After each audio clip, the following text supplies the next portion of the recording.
Assalamu alaikum wa rahmatullahi wa barakatuh. Qu'est-ce qui signifie que la paix de Dieu soit sur vous? Alors, où que vous soyez, nous tenons à vous saluer. Mais d'abord, remercions Allah de nous avoir créés. Dieu en français si vous voulez. Mais je préfère Allah.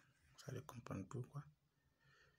Donc, nous remercions Allah de nous avoir créés, de nous avoir façonnés de la meilleure des manières qui soit, et ainsi que tout ce qui s'y trouve dans l'univers, afin que cela puisse être bénéfique à l'être humain.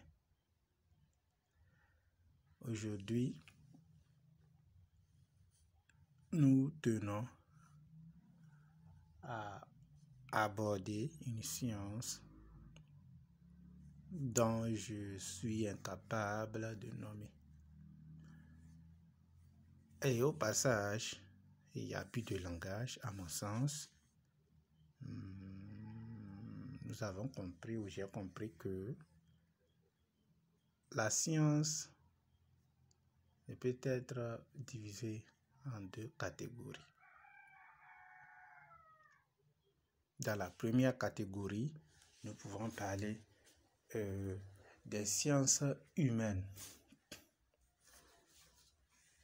Et lorsque nous prenons la deuxième catégorie, là-bas, je peux parler des véritables sciences.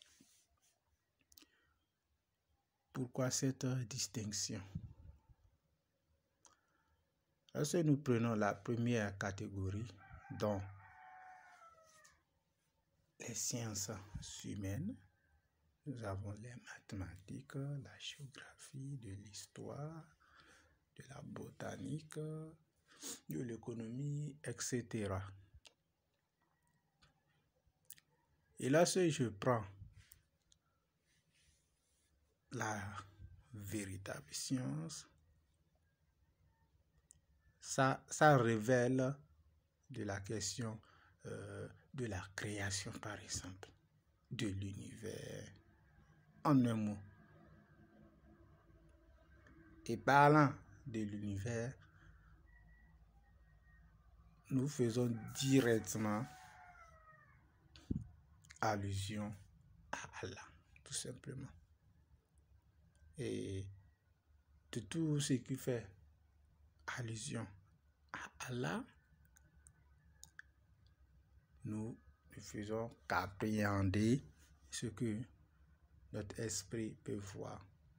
Mais au-delà de cette réalité, je suis sûr à 115% même qu'il y a encore autre chose que l'esprit humain ne peut pas appréhender. À titre d'exemple, l'être humain en tant que programme est incapable,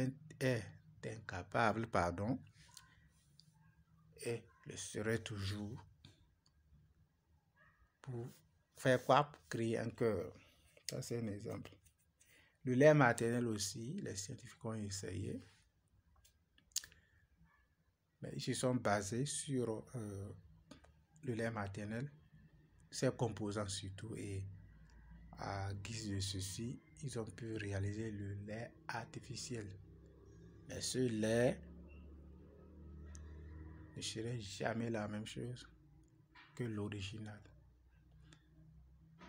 Toujours dans le domaine de la médecine, certains, entre griffes, vont jusqu'à remplacer même leur partie génitale. C'est-à-dire, si je prends une femme par exemple, elle peut remplacer sa partie génitale par celle d'un homme et vice-versa. En dehors de ceci, nous avons la fabrication ou l'invention des avions. Et lorsque nous regardons dans la nature, qu'est-ce qui vole comme un avion? Les oiseaux. les avions, ces appareils, ces machines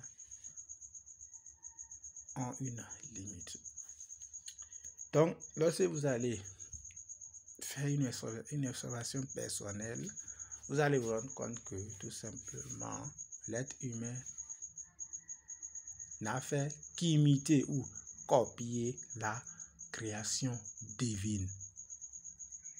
Et nous constatons tout simplement que cette création divine est hautement plus supérieure et plus qualifiée que la création humaine. Nous tenons aussi à rappeler ceci, quelle que soit votre race, votre religion, votre couleur, le message est adressé à tout le monde, sans distinction de tous ces éléments-là. En général, le message est adressé à tout le monde, et en particulier aux croyants, ceux qui croient en Allah.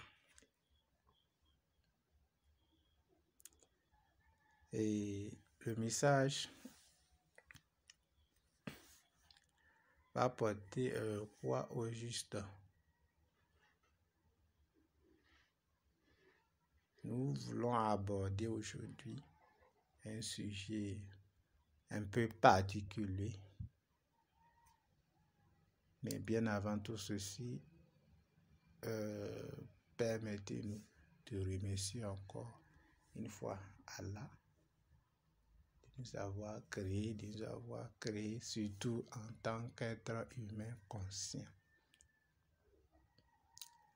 Et après ceci, nous n'allons pas passer sans envoyer nos meilleures salutations à notre prophète, qu'Allah l'agrée et le bénit, ainsi que sa famille et tous ceux qui ont suivi ses traces, et qu'Allah fasse de nous des meilleurs croyants et que nous puissions suivre également ses pas et se rencontrer dans l'au-delà. Amen. Nous allons parler de l'écriture ou de la lecture, si vous voulez. Je pense pour ceux qui ont fréquenté ou pour ceux qui ont eu ou auront la chance de fouiller un peu dans les histoires africaines, surtout la littérature. L'Afrique était accusée de ne pas avoir d'histoire. Et il y a même certaines expressions qui disent en Afrique, lorsqu'un vieillard meurt, c'est comme si on a brûlé une bibliothèque tout entière. L'Afrique a été accusée de ne pas avoir d'histoire. Et lorsque vous allez creuser, vous constatez tout simplement que l'Afrique a et avait bel et bien une histoire, seulement que la transmission de l'histoire se faisait de façon orale. Qu'est-ce qui a amené cette polémique-là? C'est tout simplement l'absence de l'écriture. Les parents n'ont pas eu la chance de fréquenter, je vais dire, mais il y avait d'histoire et je pense à ce niveau, beaucoup l'ont déjà compris, se sont prononcés là-dessus et là, ce point d'ordre-là a été clair aux yeux de tous. Donc, je pense que c'est un problème déjà résolu. Et là, nous allons revenir dans le Coran. c'est le livre saint dont nous allons utiliser par la grâce de Dieu au fil de cette nouvelle série. En ce mois béni. Et je parle plus précisément de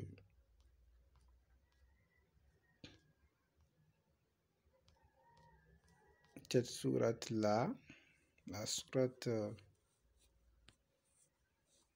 96, je pense. Et je vais utiliser la tradition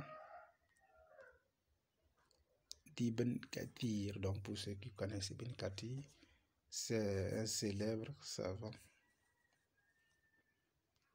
un scientifique aussi, qui notamment est reconnu grâce à ses exégèses, à ses traditions en sciences islamiques. Ici, je tiens aussi à rappeler ceci, il s'agit d'une science dont je suis incapable de nommer la science. Ça dépasse notre entendement. Mais comme nous n'allons pas cesser de fouiller et de lire, et comme c'est d'ailleurs le but de notre sujet, lisez la lecture, c'est très important. Quand on lit, on découvre en toute chose, surtout en toute chose, quel que soit le domaine, quelle que soit la science, quelle que soit l'activité, vous devez lire pour comprendre. C'est pourquoi l'écriture a été enseignée aux hommes entre griffes après leur création, et que l'être humain est amené à lire surtout afin d'apprendre. C'est très important. Rapidement, lorsque je prends cette sourate-là, donc ce que j'ai ici,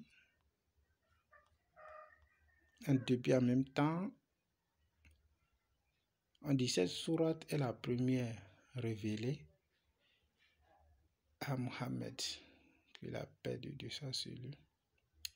On dit, elle lui a été révélée à la Mecque.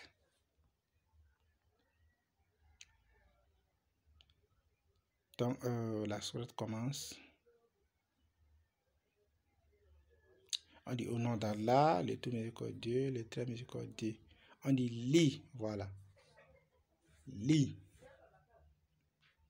Lis au nom de ton maître, le créateur,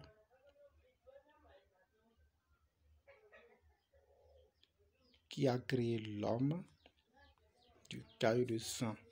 Lis. Ça, je suis dans le 3e verset déjà. Lis, car la mansuétude de ton maître est infinie. C'est lui qui a appris à l'homme à se servir de la plume, qui lui a appris ce qu'il ignorait.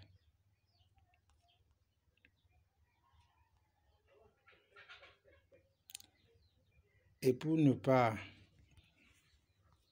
créer de doute, je vais encore prendre une autre traduction pour qu'on puisse tirer peut-être une petite conclusion. Là, ici, j'ai une application que j'ai trouvée sur Play Store, je pense. On me dit Coran français 96.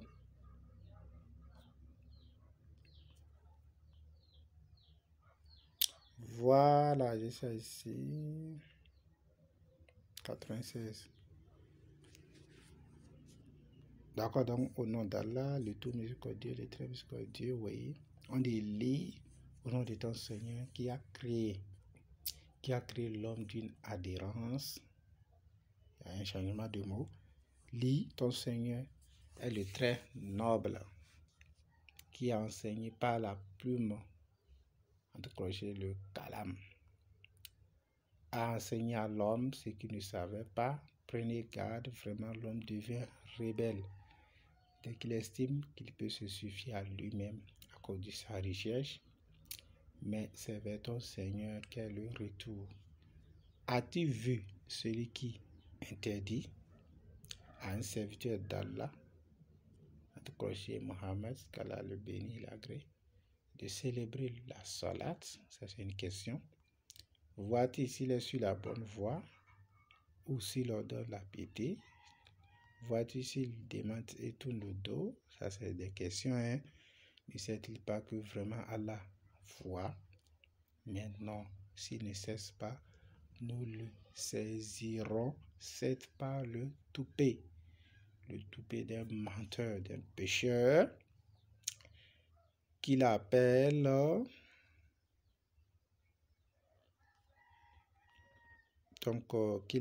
donc son assemblée.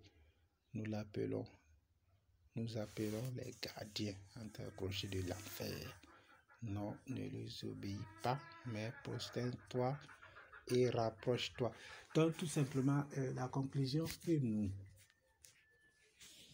pouvons tirer ici, c'est pour vous dire, lorsque vous prenez le Coran, notamment c'est écrit en arabe ou révélé en arabe, il y a eu des traductions, c'est pas seulement en français, en anglais, en allemand, en tout cas, toutes les langues que vous connaissez, je pense que nous avons presque des traductions apportées afin que l'homme puisse comprendre, afin que l'homme ne puisse pas avoir d'argument demain. Et pourquoi il est important de parler de tout ceci, de faire des débats religieux, des conférences, des dawas, des doigts, j'en passe. C'est pour que l'on puisse se rappeler. Tous ces savants ou ces chercheurs ne le font pas surtout pour vous apprendre quoi que ce soit. En fait, lorsque vous regardez la nature, je pense que vous avez déjà vos conclusions, vos leçons. Seulement que l'homme est ingrat et l'homme devient rebelle. Comme là, on vit un peu dans cette sourate, la 6e mois, nous allons revenir. L'homme est enflé d'orgueil. L'homme refuse juste de voir la vérité. Et Dieu, Allah, a fait ceci pour que nous puissions être dans l'incapacité d'avoir de preuves convaincantes surtout. Au jour du jugement, oui, ça vient les gars. Donc, nous avons plusieurs savants qui ont essayé de traduire. Et n'allez pas me dire pourquoi ici ils ont utilisé adhérence par exemple et dans l'autre traduction il n'y a pas adhérence ou il y a un autre mot. C'est tout simplement les synonymes, les bas. Pour ceux qui ont fait la grammaire, c'est pour vous dire ce mot ou ces deux mots ont le même sens, vont dans le même sens. C'est pourquoi souvent vous allez voir des mots. Mais au fond, ou lorsque vous prenez le sens de chaque verset, ça va à la même destination pour ceux qui sont conscients. C'est pourquoi d'ailleurs, Allah, en s'adressant aux hommes, les traducteurs ont utilisé surtout le mot conscient, croyant, musulman aussi. C'est pour dire déjà à l'avance, le Créateur tel qu'il nous a créés, il sait déjà de quoi on est par nature, de quoi on est capable ou pas. Et j'en parle donc rapidement, je vais revenir dans nos premières références.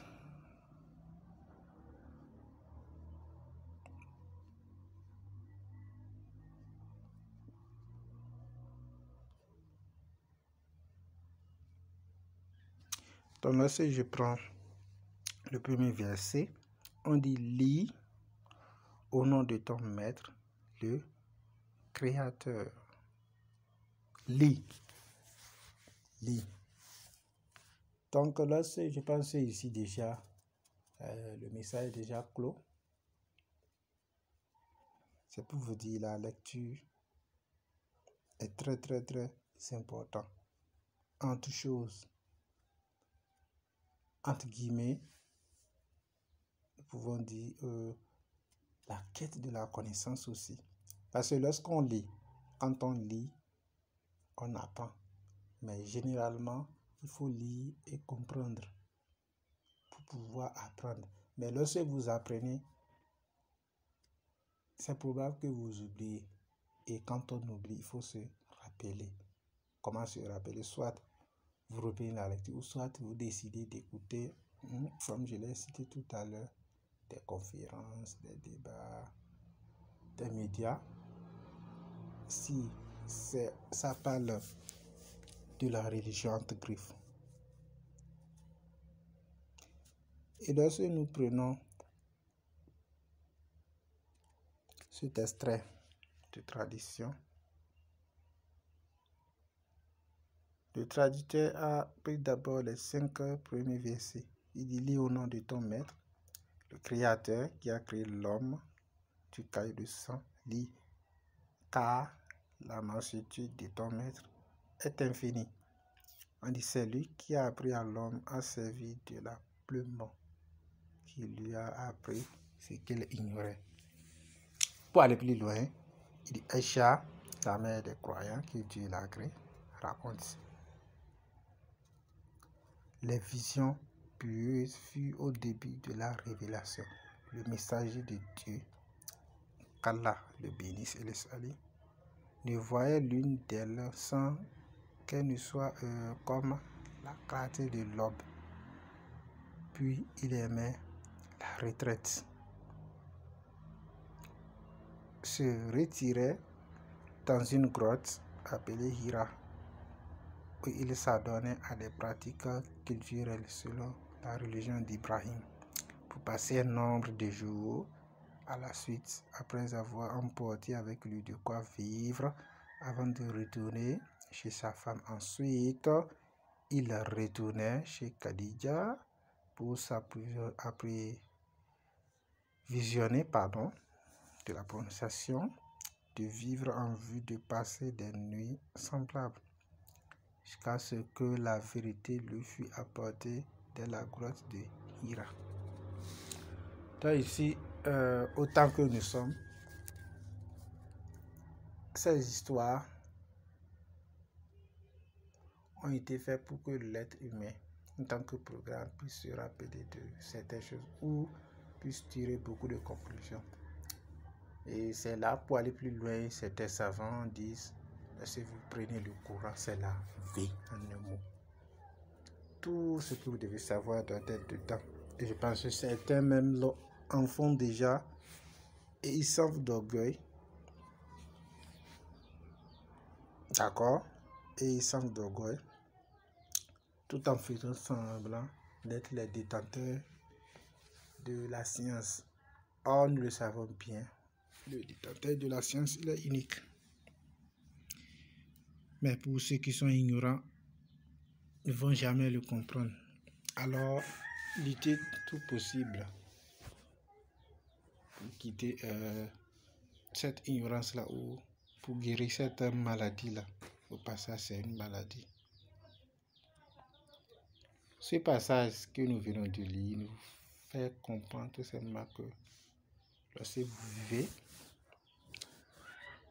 pas forcément d'accord une grotte, vous devez avoir un endroit tranquille où il faut se retirer souvent pour réfléchir ou faire un feedback total, un résumé sur sa vie, ce qu'on a vécu, ce qu'on a fait, ce qu'on n'a pas fait. Un bilan quoi. Réfléchir, qu'est-ce que j'ai fait de bien, qu'est-ce que j'ai fait de mal, etc. etc. Ça vous permet de vous remettre en cause, de corriger certaines erreurs par la même occasion. Là, vous devenez comme un appareil Android, je vais dire. Vous vous rebootez en quelque sorte, quoi.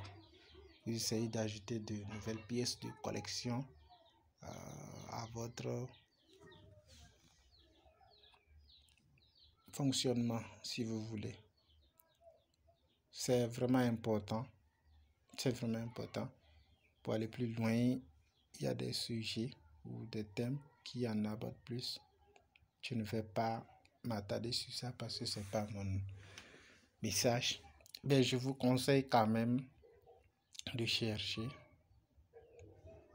des thèmes ou des sujets qui en parlent plus sur le feedback en soi, d'accord, ou sur la méditation en un mot. Je pense que c'est le mot, hein, la méditation, si je ne dis pas de n'importe quoi. Et je continue. Parce que je prends le deuxième paragraphe. On dit, un jour, l'ange vint lui dit, lis. Je ne sais pas lire. Lui répondit le prophète qui racontait ce récit. Il m'intrignit au point de me faire perdre toute force. Puis, il me relâcha en me disant, lis. Je ne suis pas de ceux qui lisent, répondis-je. Il m'intrignit pour la deuxième fois, au point de me faire perdre toute force, puis me relâcha en me disant, lis. Je réponds à nouveau, je ne sais pas lire. À la troisième fois, il m'intrignit au point de me faire perdre toute force, puis il me relâcha en me disant, lis au nom de ton maître, le Créateur, jusqu'à ce qu'il ignorait. Le message de Dieu, qu'Allah le bénisse et le salue. En retenant ces paroles, les versets du Coran, ayant le cœur frémi, rentra chez Khadija et lui dit, enveloppez-moi. On ne l'enveloppa jusqu'au moment où sa peur fut cessée, etc. Donc, là, pour mes amis qui disent que le Coran a été descendu comme ça, je pense que ce passage doit vous corriger. Donc, enlevez-vous ces sottises de votre cerveau. C'est juste une révélation, d'accord? Et le Créateur sait à l'avance pourquoi ceci. Parce qu'après même tout ceci, il y a ceux qui continuent, il y a des gens qui continuent toujours de dire, c'est le prophète qui a écrit le Coran, qui a fait ceci, qui a fait ceci. Donc, toutes ces balivernes, je pense que c'est juste pour les ignorants. C'est juste pour les ignorants. Et pour aller encore plus loin, aujourd'hui, je pense qu'on a des témoins dont je ne peux pas citer. La plupart, lorsqu'on les a fait passer le message et qu'ils ont reçu et compris surtout le message, ils ont ouvert leur cœur. La plupart ont tenu responsable à ces savants ou ces chercheurs d'être la raison de leur perte. On les a accusés d'avoir détenu le savoir ou la véritable science et de le cacher en quelque sorte. Voilà que ce n'est pas le cas. Donc c'est pour vous dire, il y a encore des zones, notamment, où l'information n'a pas encore réussi à franchir. C'est pourquoi vous allez constater ces doigts, d'accord, ces conférences, pour qu'en puisse le message puisse passer. Et lorsque nous prenons parmi les hadiths de notre prophète, qu'Allah le bénisse et le salue, il a dit, transmettez ne serait-ce qu'un seul message de moi. Donc la transmission du message, c'est très important. Et lorsque nous parlons de la transmission du message, nous revenons au thème du sujet en quelque sorte, la lecture. Donc avant de transmettre quoi que ce soit, je pense que vous devez lire, comprendre et transmettre si possible. Donc mon message est ceci. Nous, en tant que programme, avons l'obligation de lire. Nous devons lire et comprendre surtout. Et quel que soit ce que vous avez lu, vous devrez essayer de partager aussi afin de faire profiter non seulement à votre esprit, mais à l'esprit de vos semblables aussi. Et là, vous aurez fait une bonne lecture, je pense. Par la même occasion, cela va vous revenir, je pense. Laissez-vous partager, vous recevez. Mais il faut être conscient surtout pour s'en rendre compte. Parce que ce n'est pas quelque chose de physique, de touchable. Et lorsque nous parlons de la religion, lorsque vous êtes trop matériel aussi, vous n'allez jamais appréhender quoi que ce soit. Ça, c'est une vérité dont je suis conscient en tant qu'expérimenté aussi. Donc, je passe pour ce message. Je pense m'arrêter là. Et qu'Allah nous donne longue vie et souffle surtout le temps nécessaire aussi de finir ce mois de juin. Et qu'Allah exauce les vœux de tout un chacun pour que vous soyez. Je prie pour que tout se facilite en quelque sorte à vos côtés et quel que soit ce que vous faites, vous êtes encore une fois. qu'Allah vous bénisse tout simplement. Assalamu alaikum wa rahmatullahi wa barakatuh.